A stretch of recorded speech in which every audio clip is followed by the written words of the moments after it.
মান শারিবা আল খামর ওয়া শাকিরা লাম তুকবালু লাহু সালাতুন আরবাইন। রাসূল সাল্লাল্লাহু আলাইহি ওয়াসাল্লাম বলছেন যে নেশাদার দ্রব্য যে ব্যক্তি পান করলো তার 40 দিন সালাত কবুল করা হবে না। যে ব্যক্তি নেশাদার দ্রব্য পান করলো তার 40 দিন সালাত কবুল করা হবে না। এই অবস্থায় যদি সে মারা যায় ফিন্নার, তাকে জাহান্নামে দেওয়া হবে।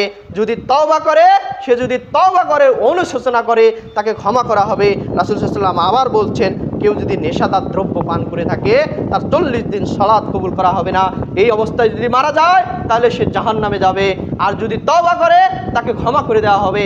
আবারও বলছেন রাসূল সাল্লাল্লাহু আলাইহি ওয়াসাল্লাম যে নেশাদার দ্রব্য যে ব্যক্তি পান করবে তার 40 দিন সালাত কবুল করা হবে না, এবং এই অবস্থায় যদি মারা যায় সে জাহান্নামে যাবে। এবং যদি তওবা করে তাহলে তার তওবা কবুল করা হবে।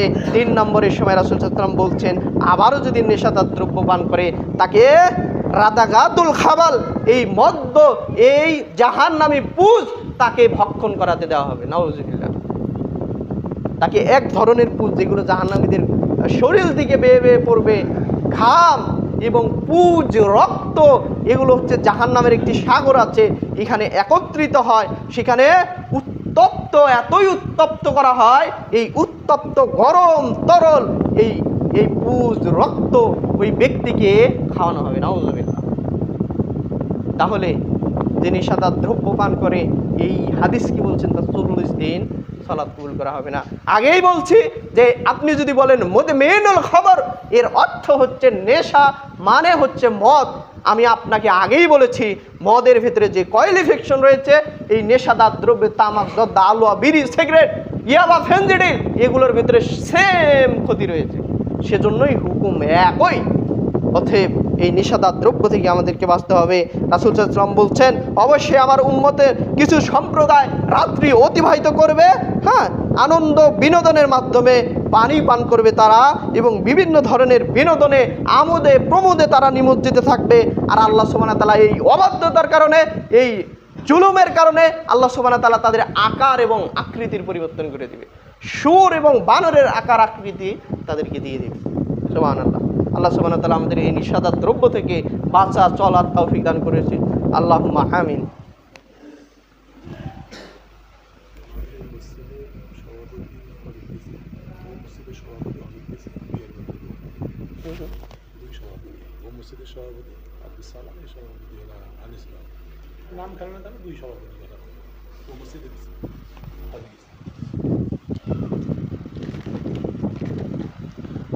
আলহামদুলিল্লাহ ওয়াহদা ওয়াসসালাতু ওয়াসসালামু আলা মান লা নাবিয়্যা বা'দা।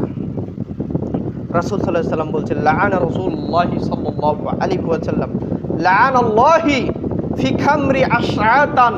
10 শ্রেণীর ব্যক্তিকে আল্লাহ এবং তার রাসূল লাআনত দিয়েছেন, অভিশপ্ত করেছেন, অভিশাপ দিয়েছেন। 10 শ্রেণীর লোক, এই নিষাদার দ্রব্যের সংশ্লিষ্ট 10 জন ব্যক্তিকে আল্লাহ সুবহানাহু ওয়া তাআলা লাআনত করেছেন, তাদেরকে অভিশাপ করেছেন।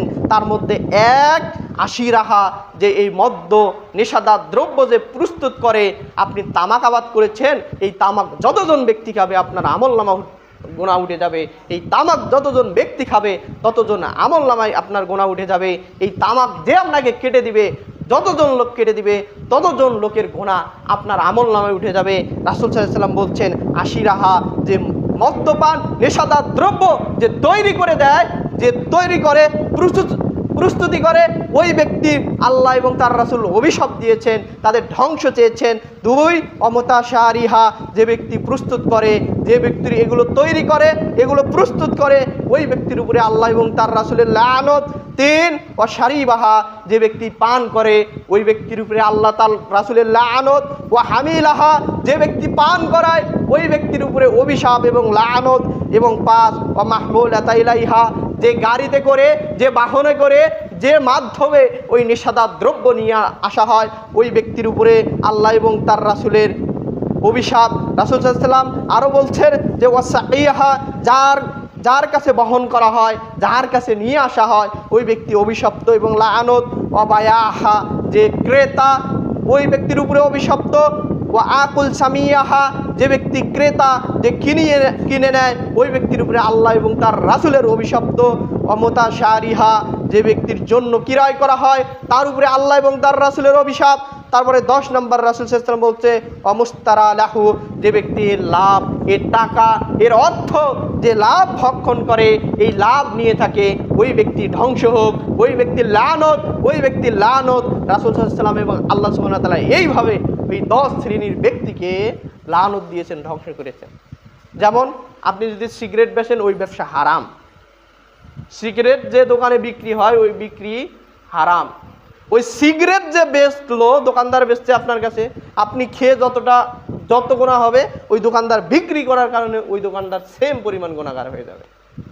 এগুলো জটিল এবং কঠিন বিষয়। এই দোকানদারকে আবার যে দিয়েছে, যে গাড়িতে করে নিয়ে যাচ্ছে, যে ড্রাইভার, ওরও গুনাহ হয়েছে, আর যে মালিকের কাছে নিয়ে আসছে ওরও গুনাহ হয়েছে। ওই মালিক যার কাছে কিনেছে ওই তিনিও গুনাহগার হয়েছে। ওই মালিক যে জমি থেকে কিনে নিয়ে যাচ্ছে, ওই জমিওয়ালাও গুনাহগার হয়ে গেছে। তাহলে নিষেধাজ্ঞার দ্রব্য কত ভয়ঙ্কর বিষয় তা আপনাকে বুঝাতে আমি ব্যর্থ। রাসূল সাল্লাল্লাহু আলাইহি ওয়াসাল্লাম বলছে লা ইয়াশরাবান্না নাসুম মিন উম্মতি আলা খাবার, যে আমার কিছু উম্মত মদ্যপান করবে, তার নাম রাখবে ভিন্ন, তার নাম রাখবে ভিন্ন। যেমন অনেক মুহাদ্দিস কিরাম বলতেছেন যে পেপসি, কোকাকোলা এগুলো হচ্ছে নেশাদার দ্রব্য জিনিস, যেগুলো পেপসি, তারপরে 7 আপ ইত্যাদি ইত্যাদি যেগুলো আরসি জাতীয় জিনিস রয়েছে, এগুলো এইভাবে বলতেছেন এগুলোর অ্যালকোহল নেশাদার দ্রব্যের মিশ্রণ রয়েছে। আমি সেদিকে যাচ্ছি না, তারা সেগুলো নেশাদার দ্রব্য হিসেবে অবহিত করছে। এই হাদিসটার ব্যাখ্যায় আমি এভাবে বলবো যে মুহাম্মদ সাল্লাল্লাহু আলাইহি ওয়াসাল্লাম বলছেন আমার উম্মতেরা নেশাদার দ্রব্য পান করবে, মদ্যপান করবে, নেশাদার দ্রব্য পান করবে, তার নাম রাখবে ভিন্ন। আজকে একই অবস্থা। যেমন সিগারেট নেশাদার দ্রব্য নাম রাখছে ভালো, জর্দা নাম একটা রাখছে, ইয়াবা নাম একটা রাখছে, ফেনজিডিল নাম একটা রাখছে, কিন্তু এগুলো নেশাদার দ্রব্য, এগুলো মদের সমতুল্য, কিন্তু তারা সুন্দর সুন্দর নাম রেখে দিয়েছে। ইয়াবা, ফেনজিডিল, আলোয়া, গুল, এগুলো নাম রেখে দিয়েছে। সেজন্যই রাসূল সাল্লাল্লাহু আলাইহি ওয়াসাল্লাম বলছেন যে আমার উম্মত মদ্যপান করবে, তার নাম রাখবে ভিন্ন। তাদের নেতাদেরকে, গায়িকাদেরকে সম্মান জানানো হবে বাদ্যযন্ত্র দিয়ে, গান বাজিয়ে, নাচানাচি করে। তাদের নেতা, তাদের ওই ব্যক্তিকে তারা আহলান সাহালান জানাবে। আল্লাহ তাআলা বলছেন তাদেরকে আমি ধ্বংস করে দিব ভূমিকম্পের মাধ্যমে, তাদেরকে আমি ধ্বংস করে দিব মাটি ধসিয়ে, এবং তাদেরকে শূকর এবং বানরে রূপান্তরিত করবো। নাউজুবিল্লাহ। আজকে আরেকটি হাদিস বলেই জুমার খুতবা শেষ করব। রাসূল সাল্লাল্লাহু আলাইহি ওয়াসাল্লাম বলছেন ইন্না মিন আশরাতিস সাআতি, যে কিয়ামতের আলামত সমূহের মধ্যে এই 7টি আলামত সংঘটিত হবেই হবে। রাসূল সাল্লাল্লাহু আলাইহি ওয়াসাল্লাম বলছেন এগুলো যতক্ষণ পর্যন্ত হবে না, যতদিন পর্যন্ত হবে না, ততদিন কিয়ামত সংঘটিত হবে না। রাসূল সাল্লাল্লাহু আলাইহি ওয়াসাল্লাম বলছে ইরফাউল এলম তুলে নেওয়া হবে, বিদ্যা আর থাকবে না। এই তো আপনাকে বুঝালাম যে আপনার হিতাহিত জ্ঞান নাই, আপনার এলেম তুলে নিয়ে গিয়েছে। সব জ্ঞান বাস্তবিক এই দুনিয়ার জন্য প্রযোজ্য, কোরআন হাদিসের জ্ঞান নাই, আপনার হচ্ছে ইসলামের প্রতি জ্ঞান নাই, সব জ্ঞান রয়েছে বেহুদা কাজের জন্য। আস্তে আস্তে এলেম তুলে নেওয়া হবে। রাসূল সাল্লাল্লাহু আলাইহি ওয়াসাল্লাম বলছেন যখন এলেম উঠে যাবে তখন বুঝে নিবা যে কিয়ামত সংঘটিত হওয়ার কাজ ঘনিয়ে আসতেছে। রাসূল সাল্লাল্লাহু আলাইহি ওয়াসাল্লাম বলছেন ওয়ায়াকুসুরাত জেনা, জেনা ব্যভিচার বৃদ্ধি পাবে, জেনা বৃদ্ধি পাবে। আজকে পতিতালয়, হাজারো পতিতালয় রয়েছে, এখানে দেহ ব্যবসা হচ্ছে, এখানে নারী দিয়ে দেহ ব্যবসা হচ্ছে। হাজারো পুরুষ আছে যেখানে যায় তাদের শারীরিক যৌবিক চাহিদা তারা পূরণ করে আসছে, কিন্তু টাকার বিনিময়ে, কিন্তু অর্থের বিনিময়ে। আজকে তো পতিতালয় বৃত্ত, এগুলো বাদ। আজকে পাড়া মহল্লায় কত ধরনের যে জেনা হচ্ছে তা আপনাকে আমি কি দিয়ে বোঝাবো। কার স্ত্রীর সাথে কে পরকীয়া করছে, কার সন্তানের সাথে কে অবৈধ সম্পর্ক করছে, এগুলো রহরহ সমাজ এবং কালচারে সংগঠিত হচ্ছে। রাসূল সাল্লাল্লাহু আলাইহি ওয়াসাল্লাম এটা বলছেন ইয়াকুসুরাত জেনা, জেনা ব্যভিচার বৃদ্ধি পাবে। 3 ওয়ায়াকুসুরাল জাহেল, মূর্খতা বৃদ্ধি পাবে। মানুষ দাড়ি টুপি থাকবে কিন্তু আসল প্রকৃতপক্ষে তার জ্ঞান থাকবে না, জ্ঞানকে তুলে নেওয়া হবে। মূর্খতা বৃদ্ধি পাবে, মূর্খতা বিরাজ করবে। তারপরে রাসূল সাল্লাল্লাহু আলাইহি ওয়াসাল্লাম বলছে 4 ওয়াকুসুরান শুবুল খামার, নিষাদার দ্রব্য মানুষ পান করবে, নিষাদার দ্রব্য মানুষ খাবে। তারপরে 5 ওয়াকিলার রিজালু, এবং পুরুষের সংখ্যা কমে যাবে, পুরুষের সংখ্যা সীমিত করা হবে, পুরুষের সংখ্যা কমে যাবে। ওয়াকুসুরান নেসা, যে নারীদের সংখ্যা বৃদ্ধি পাবে, নারীদের সংখ্যা বৃদ্ধি পাবে। আজকে বাংলাদেশের সমীকরণ, বাংলাদেশের ইতিহাস যদি দেখেন যে পুরুষ যদি থাকে 5 কোটি, মহিলা দেখবেন 15 কোটি, অবভিয়াসলি পুরুষের সংখ্যার চেয়ে নারীর সংখ্যা বেশি হবে। রাসূল সাল্লাল্লাহু আলাইহি ওয়াসাল্লামের কথাই সত্য। তারপরে রাসূল সাল্লাল্লাহু আলাইহি ওয়াসাল্লাম বলতে হাত্তা ইয়াকুলা খামসিনা ইমরাআতান, একজন পুরুষ 50 জন নারীর পরিচালক হবে। নাউজুবিল্লাহ। একজন পুরুষের অধীনস্থ থাকবে 50 জন নারী। আর আজকে দেখবেন ডবল টাইমিং হয়, যে জেনা ব্যয় বিচার হারাম। হ্যাঁ, একটা ছেলে, যেমন যুবক আমরাও বুঝি, স্কুল ভার্সিটি পাস করে যাচ্ছি, আমরাও জানি যে একটা ছেলে ডাবল টাইমিং করে। কেমন করে? একটা মেয়ের সাথে করতেছে জেনা একটাই থাক, ও দেখবে যে কতগুলো যে লিঙ্ক আছে ওর হিসাব ছাড়া, মানে 4-5টার সাথে কন্টিনিউয়াস রিলেশন করতেছে, প্রেম করতেছে। তাহলে রাসূল সাল্লাল্লাহু আলাইহি ওয়াসাল্লামের কথা প্রতিফলিত হচ্ছেই হবে যে একটা পুরুষের তত্ত্বাবধানে থাকবে 50 জন নারী। এগুলো আসার কারণ রাসূল সাল্লাল্লাহু আলাইহি ওয়াসাল্লাম বলছে, এই যে বিপদ, এই যে এগুলো আসবে, এগুলো আসার আরেকটি কারণ লাকুন্না ফি হাযিহিল উম্মতি, উম্মতের মধ্যে যদি এই জিনিসগুলো সংগঠিত হয় তাহলে এই বিপদগুলো তাদের মাঝে আসবে। তার মধ্যে এক, যে যখন তারা কি করবে, নিষাদার দ্রব্য পান করবে, এই বিপদগুলো আল্লাহ সুবহানাহু ওয়া তাআলা তাদের উপরে দিবেন। নাচ গানে মগ্ন থাকবে, তাদের উপরে এই বিপদ দিবেন।